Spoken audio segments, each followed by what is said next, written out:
Search करें अवामी news. मुल्क भर की ताज़ा तरीन खबरों से बाखबर रहने के लिए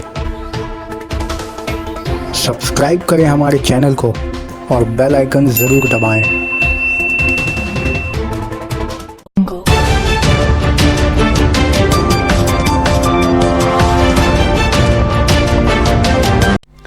कोलकाता के बलियाघाटा से जाली नोट के साथ एक गिरफ्तार। कोलकाता के बलियाघाटी इलाके से पुलिस ने एक शख्स को जाली नोट के साथ गिरफ्तार किया है। बताया जा रहा है कि खुफिया जानकारी मिली थी कि शहर में तमिलनाडु के कुछ लोग जाली नोट से जुड़े कारोबार में मुलविस हैं, जिसके बाद एसटीएफ ने मंसूबाबंद तरीके से जाल बिछाकर बलियाघाटा रोड एक शख्स को गिरफ्तार किया, जिसके कब्जे से एसटीएफ टीम को 2,40,000 के जाली नोट 2,000 रुपए की शक्ल में बरामद हुए।